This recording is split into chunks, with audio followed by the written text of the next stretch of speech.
Hello, everyone, and welcome back to All Things Divine with yours truly, me, Erica. And I know that it has been a hot minute since I have been on your airwaves. I guess that's the best thing to say. But I'm back, and we are going to continue on with our root chakra series. And I have some great news. I decided to name the root chakra series Home. And the reason why I'm naming it Home is because the root chakra, it's your base, it's your support, and it's connected to so many things. It's connected to how you feel about your environment and how you even grew up. So it's connected to your childhood. So we are going to continue to get to the root of our root with our home series of the root chakra. And I have some amazing things that I want to discuss with everyone. And I truly want to be a vessel, and I truly want this to do a lot of healing and revelations for anyone listening. So without further ado, we will go ahead and we will get started right after this break.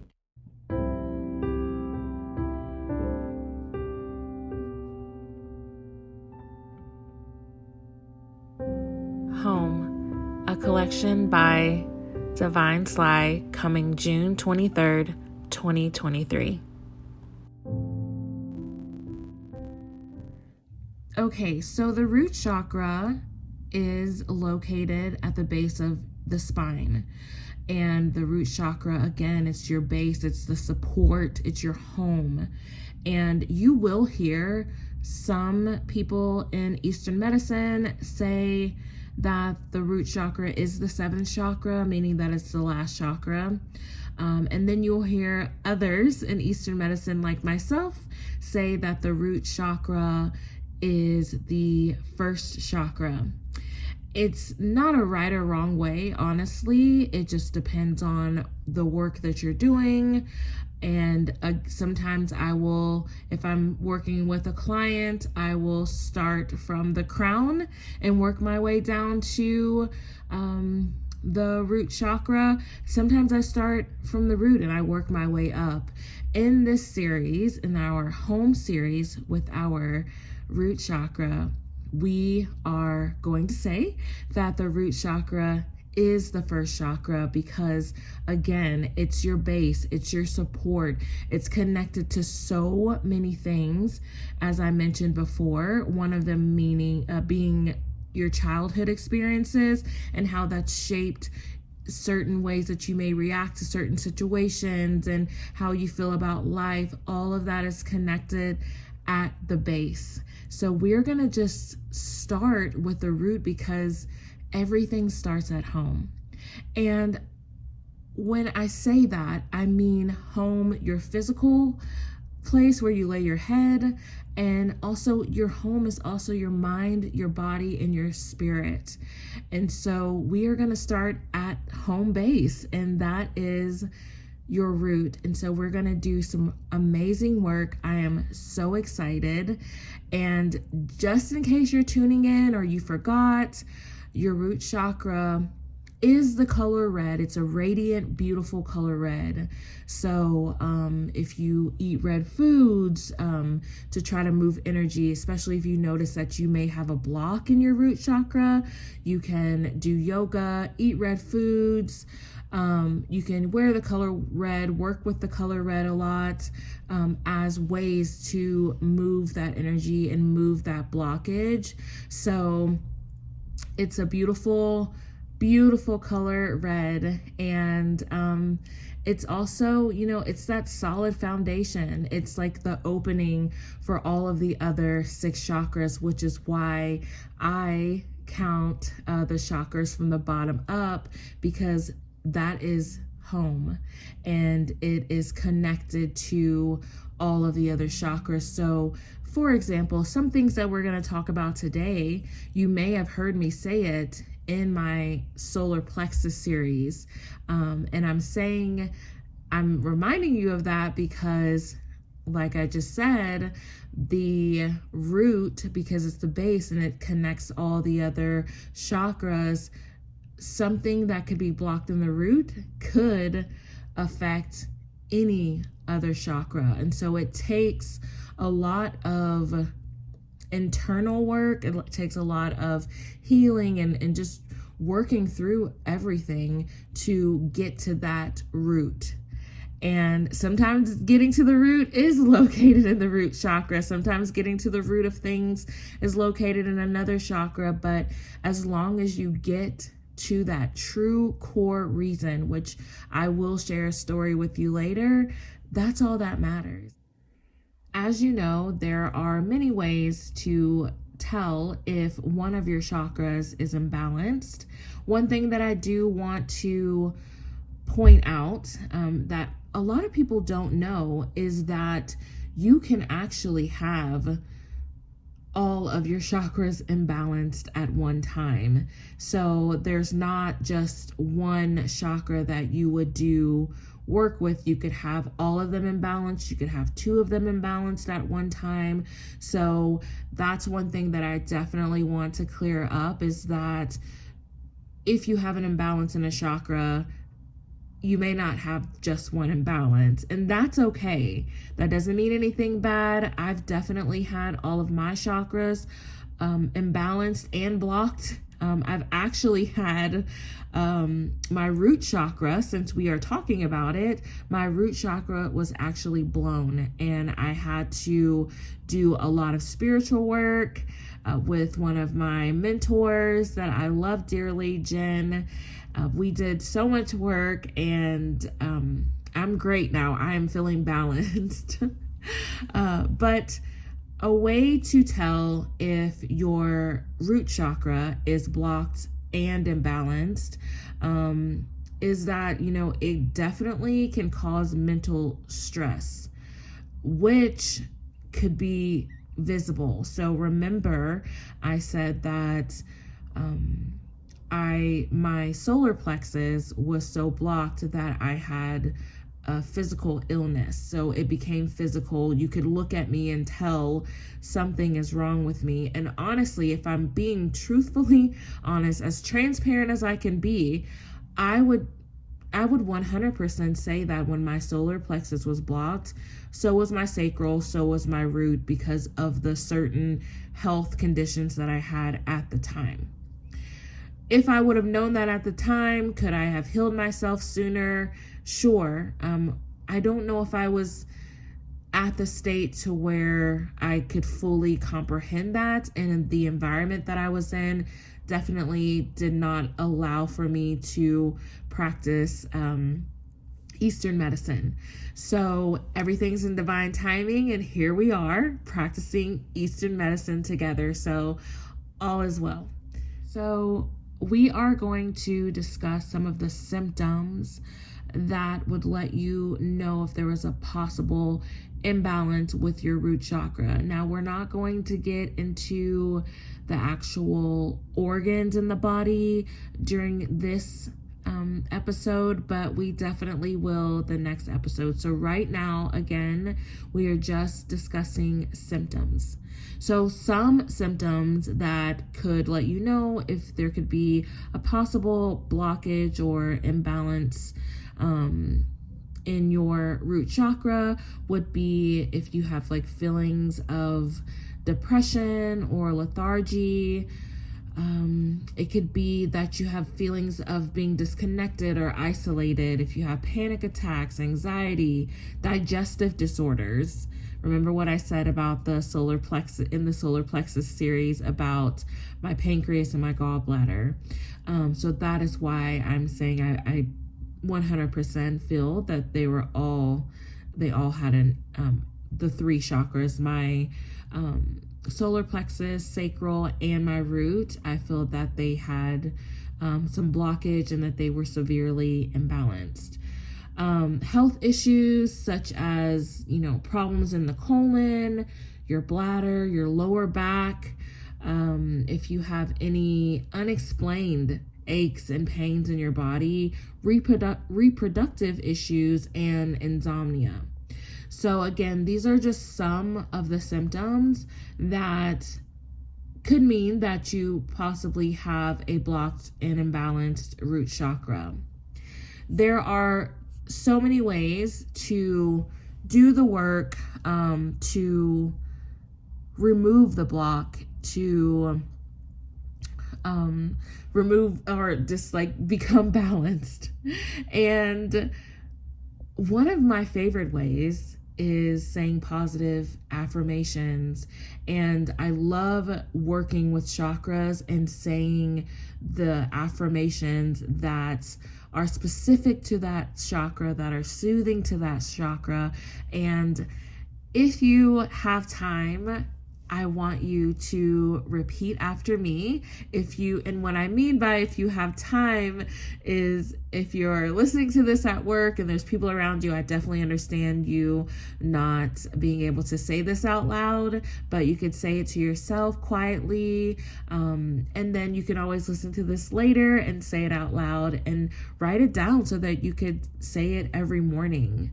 So we are going to say some positive affirmations to help strengthen your root chakra. Are you ready? All right. I feel safe and secure. I have deep roots. I am grounded. I have found my peace. I trust more. I am fearless. I have self-love and I take care of my well-being. I am open to all possibilities. The earth provides a safe place for me. I have abundance in my life. I love my body and I trust its wisdom. I feel that everyone should have affirmations that they say every morning, but these are so important to me because this is something that I have personally struggled with dealing with mental health and of course with the story that I'll share later. But I hope that you are understanding why our root chakra series is called Home. Because in your home where you lay your head, your physical home, in your mind, in your body, and in your spirit, you want to feel safe and secure. You want to feel grounded and have peace. You want to be trusting and be fearless. You want to be open to all possibilities and have abundance. You want that self-love. And that's with anyone. That's not just with Eastern medicine. This is literally so important. And I don't want to get on a soapbox. I want to teach about the root chakra series, but this is so true. If you don't mind me I'm just going to step on the soapbox with just my pinky toe. So I'm not fully stepping on, because if I fully step on, then this will be a really long episode. But I feel that so many people miss the mark. And if we are talking root chakra, as I mentioned before, it is connected to your childhood. Everything starts at home. A child, if you're doing child work with healing, you want to feel safe and secure. And if you did not have that when you were growing up, it can affect you when you become an adult, how you view the world, how you trust people. Those things are connected to your root chakra. So having those positive affirmations definitely does help strengthen your root chakra. And of course, if you were ever to do any work with me and do my 7-day flow, it is an aggressive way to move energy through your body and to provide healing, especially if you have any physical illnesses. It is an aggressive way that I use with some of my clients to really get to the root of things, move energy, and heal, and have them have revelations. And I love it. I love my 7-day flow. Right now, I am not taking any new clients, but when I do, I will definitely announce it, and we can 7-day flow it. We can move some energy. So until I take more clients on, I want to teach you some more ways that you could help strengthen your root chakra if you feel that there's a blockage and imbalance with it. So again, you can say positive affirmations. I feel like everyone should say that every day. And I feel that everyone should also give gratitude every day. That's a great way to move blockage and to help strengthen your root chakra. It's a great way to strengthen your mind, your body, your spirit. Gratitude is so important. And yes, I love positive affirmations. I've definitely repeated them so many times a day whenever I've needed them. But that gratitude, it just hits deep. It's just so amazing. So practicing gratitude, waking up and being grateful for what you have, that's so important. Being grateful for your health. I would say, the smallest things. Thank you that I'm able to walk. Thank you that I have good health. Thank you that my son called me and told me that he made an A on his project, and I just show gratitude. So those are 2 ways: positive affirmations and gratitude. Again, you can eat red foods, work with red the color if you are already educated on Eastern medicine and how to do that. Another way is yoga. If you ever talk to one of my clients, if I have one of them on one of our episodes one day in the future, they will let you know that I am huge on yoga. That's a big way to move energy, and you can do yogic poses specifically for your root chakra. Meditation is also something that I'm really big at, as well as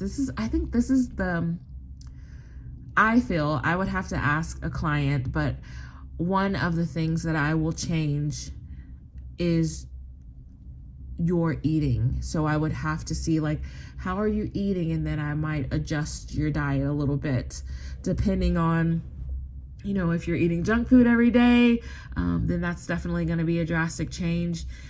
Or if you are, pretty much healthy, then I might adjust it just a little bit. Definitely having clean foods in your body helps you physically, mentally, emotionally, spiritually.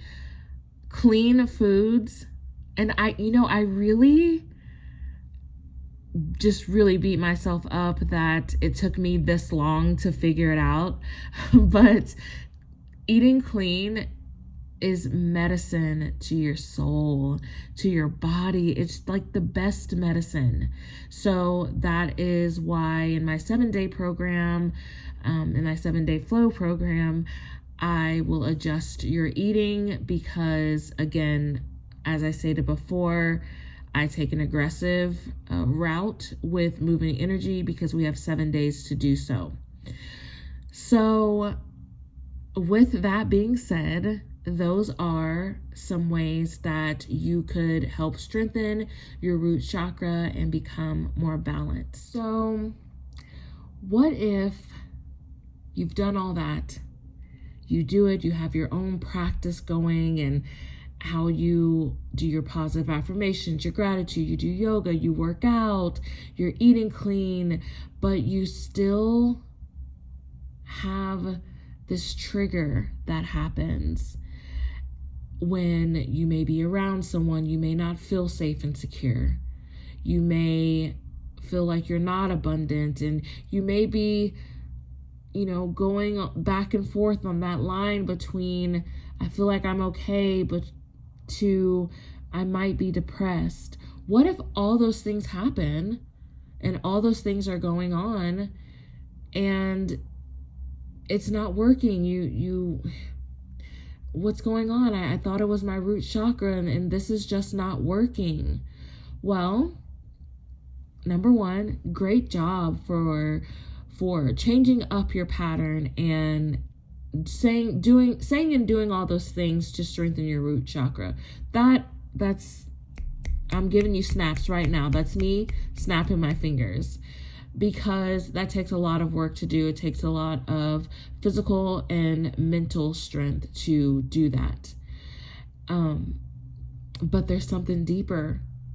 There's something going on deeper. And this is what I love so much about my practice, is that I don't just do surface things. And I'm not saying that what we're talking about now is surface, but if you really want to do the work and you're still getting triggered and you're still feeling, like you're in survival mode, and you may have some type of addiction or spending concern or financial concern, and you feel that you are in survival mode, even though you have the necessities of food, water, and shelter, right? Those are your necessities, but you are constantly feeling in survival mode. Then we will go deeper to your roots and we'll do the work.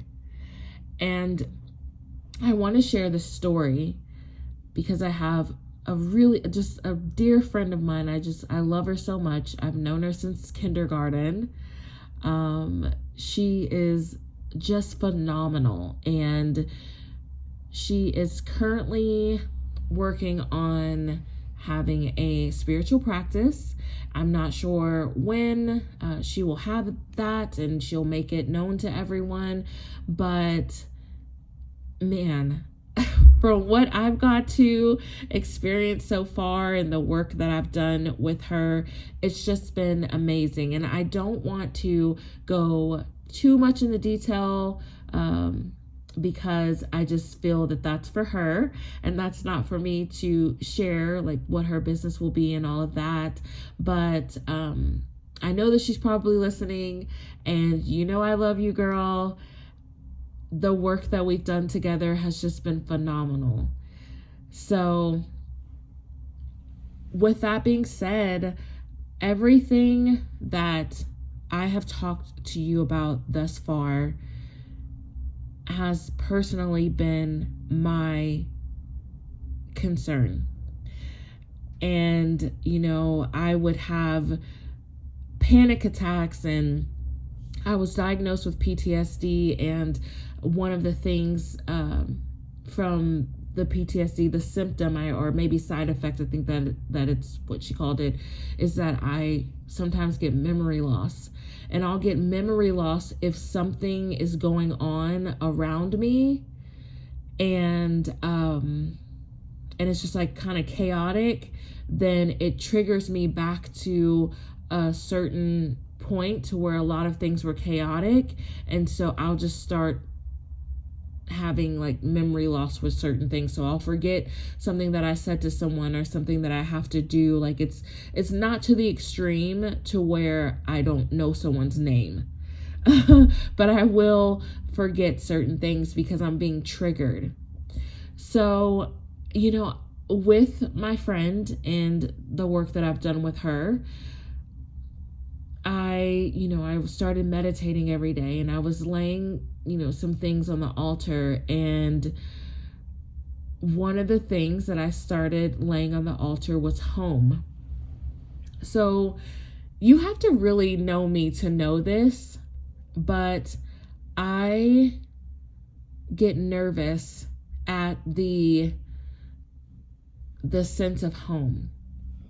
And it's like the physical home, the home where you lay your head. And I would get nervous, and I got to a certain point to where I did not like buy any furniture, and I wouldn't put anything on the walls. And it was like I was always in this state to where, okay, well, I'll have some things here, but it won't fully feel like a home. Because in my mind, I was like, well, I'm not going to keep it that long anyways. And I didn't mean that like, oh, I'm not going to keep it because I can't afford it. It was more like, well, I'll probably have to leave for some reason. So when I'm even getting a little bit anxiety now just talking about it, but I promise you I've done the work. So when I think of like moving in with someone, like that's very difficult. And again, you would have to know me to really know this.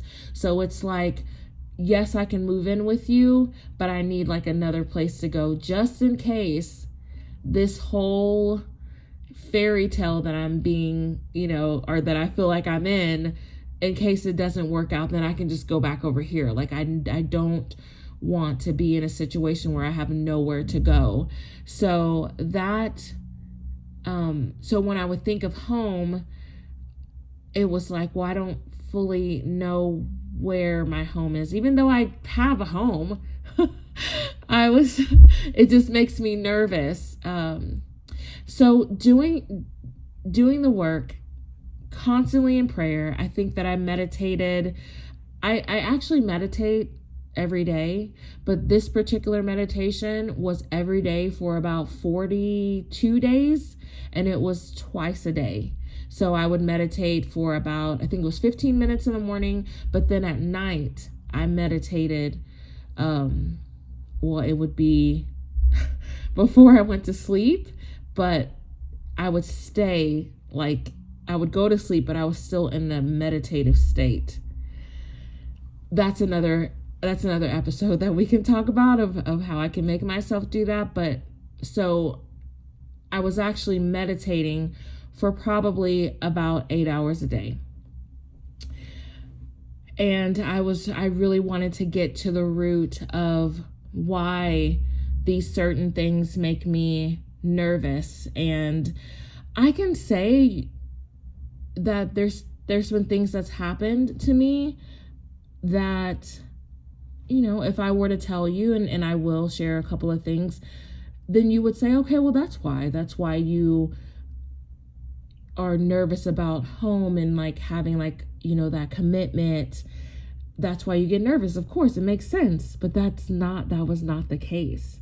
So there's been certain instances that's happened to me where, I've had to leave a home multiple times, like my childhood home, and then, and I'll get to that, but, my first home that I had whenever I was in college, that was a disaster. I think I was there for like 8 or 9 months. Then my first home that I tried to make that was on my own, like just living with someone, that all of those instances was a complete disaster, like all the way until the very end. All of those things, they just didn't work out. And I found myself like being in a situation to where I had to hurry up and like pack, and I left stuff behind. And so because I felt that way, and I had to leave behind things that were sentimental to me. And I couldn't tell you fully like what happened or why I didn't take that sentimental thing, but I do know that there was a couple of instances where I was moving by myself, and I was moving one time from a 3rd floor apartment, well, actually twice from 3rd floor, and then once from 2nd floor. My son was like 3 years old. I just couldn't pack a couch and like leave him in the house. Like I couldn't do it. And so I would have to like leave the couch behind. Like something was always left behind. And when I had another home, I took everything out of it because I was moving, and I put it in storage, and I held on to that storage for like 3 years. And when I went to go clean it out, I literally was like, why the hell did I hang on to all of this stuff? This is ridiculous, all the money that I just spent. I actually have one more storage that I'm going to clean out at the end of this year, and I will be sending that stuff to where I live. So it's just, I started hanging on to stuff because I was used to losing so much stuff because I didn't get the help to like move, and then like the situation that I had to move, the reason and situation of why I had to move was always like really ratchet. And so it got to the point to where now I'm like, oh, okay, well, this is my home, beautiful home, like amazing, right? And I didn't put up like any like pictures or anything. And then again, like just moving with someone, it's like, okay, well, let me make sure that this other place has a second room just in case something happens, right? And just like find, like my son, I'm going to downsize him. Like this is a big deal. I'm going to downsize him in apartments to where he has a 1-bedroom, because I'm trying to change that narrative in my head to where I'm not like, okay, well, I can just go stay with my son. Like it's good. It's fine. Because I don't want to keep feeling that way. So I was in a meditative state for like 8 hours a day. Right. And, one morning I woke up and I had anxiety. Like I randomly thought about, I want to do this coffee bar in my kitchen, and I like, it's all in my head. Like, I'm like, okay, I know how I'm going to decorate this. And I wanted to get a better picture frame for this Native American map that I have. And I started getting anxiety, and I was like, what's happening? Like, what's going on? So I said, I'm going to just go into meditation. So I went into meditation. I was asking God to like, show me what it is. What makes me freak out at like home, and just having that base, that foundation. And what I was shown was me in 2nd grade. You guys, I literally might cry during this episode, so bear with me. I was in 2nd grade, and I had the dolls. I don't know if anyone remembers this, but Kid Sister and My Buddy.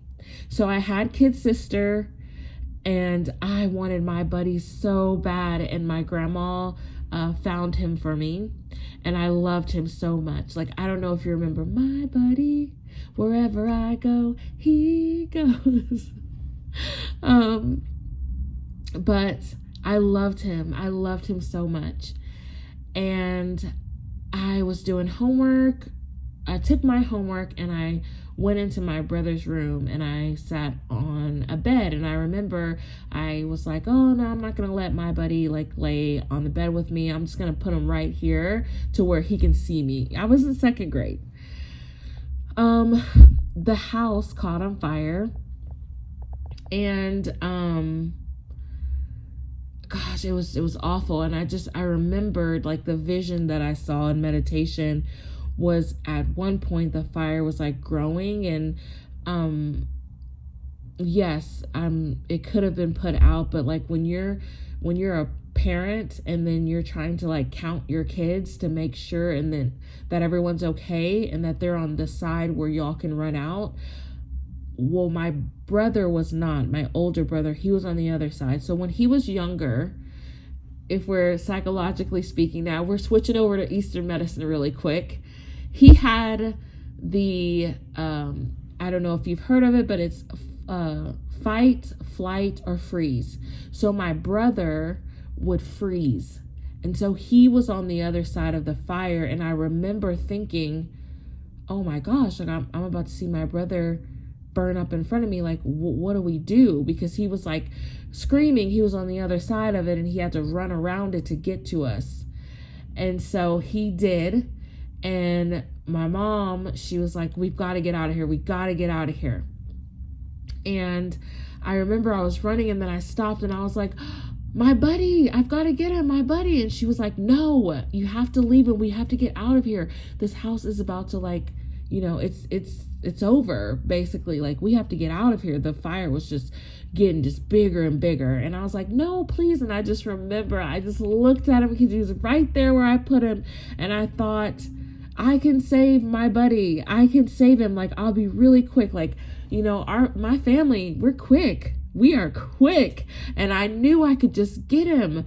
And she was like, no, get out of here now. Like, you know, she's a mom. She's worried about her kids. And I left him, right? I was so happy that we were out, but my brother, once he got out of the freeze state, he was like fright. So I just remember hearing him screaming, and we thought he was inside the house because he was so loud, but he was actually on the other side of he was on the other block. That's how loud he was screaming. And I remember thinking he was inside, and I was like, well, I'm going to go inside and get my brother. Like, by that time, you could just see black smoke. And I was like, and I got to get my buddy. Like, I got to get him. Like, I love him. And my mom was like, no. And so we lost everything. We lost everything. All we had was my mom's car and, like, the clothes on our back. And I remember going, like, when the firemen came, they put the fire out. I remember going there, and because I wanted to tell, like, you know, what happened or whatever and what I remembered. But I also was going in there to see if my buddy was there. And he was not. And I was devastated because I just loved him so much. So I think for like the next 2 to 3 days, I was happy, but I was crying about my buddy because the little Erica inside me was like devastated, right? Like, I'm about to cry right now. Guys, I'm 41 and I'm crying over my buddy. And I don't even know what I would do if I saw my buddy doll. I would probably I would be crying like how they do on, like, what was it? On Martin, whenever he was in church or his mom was in church or whatever, and he was so dramatic and doing flipping, or like Will Smith whenever he was in church and they were like singing This Little Light of Mine, and he was like, woo! And then he just like passed out. That would be me if I saw my buddy right now. So once I got to the root, because that's actually the root, it's not all of the other ratchet stuff that happened, because trust me, if I went into detail, we would have to make this like 2 or 3 episodes, and you would be like, what? That's insane. But it was my buddy that was the root of why I feel like I'm not safe and I'm not secure, why I don't feel grounded, why I don't want to put up picture frames. Because every time that I had to leave a house, I do remember, especially if I had to leave something behind, the person that I was with at the time, or it could have been a family member that I probably could have asked to help me move, but I don't know why I didn't. Sometimes they couldn't help me, and then sometimes I remember my brother and my mom helped me one time. But every time that I had to leave something behind, that was sentimental to me. And it's really crazy how your brain would program you to leave the sentimental thing. And that's what I would do each time, because I was reenacting my buddy. And I remember after I moved and I got into the next place, I had an extreme hatred for that person that I was with, who, you know, was the primary reason why I did have to leave so many places. And so that hatred just grew. But I didn't know where it came from. Like, I would just remember I would be so depressed. Like, why did I have to leave that behind? Like, why couldn't you come and help me, like, move? And like, how the hell was I supposed to carry like a freaking sofa down 3 flights of stairs or 2 flights of stairs with a 3-year-old? And, you know, I tried to like get everything that I could out of those apartments, and I just couldn't. And so I would leave it behind, and that triggered that trauma in me that I didn't even know was trauma. So again, that is the work that I did with my friend. That's also the work that I do with my clients. Of course, I know about the chakras, I know about auras, but it's so much more deep than that. You know, like there's only so much that I can say on an episode, but the work speaks for itself. And this particular work, I'll take a little credit for, but I definitely will give all credit to my friend that I love so deeply. I just love you so much. And I love the work that you are going to put out into the world. And I just can't wait to just be the sidecar and just be rooting you on and celebrating with you, because you're just truly amazing. And thank you for helping me get to the root of my root with my buddy. So my buddy helped me get to the root of my root with my buddy. So, yes, that's the story that I wanted to share with everyone about my root chakra. And I can say that I am super pumped to put my son in a smaller apartment, to fully be, you know, on my life path and what I have personally going on, to fully be walking into that. I have started to go to Target and take pictures of just like paintings and things that I want to like start to decorate with.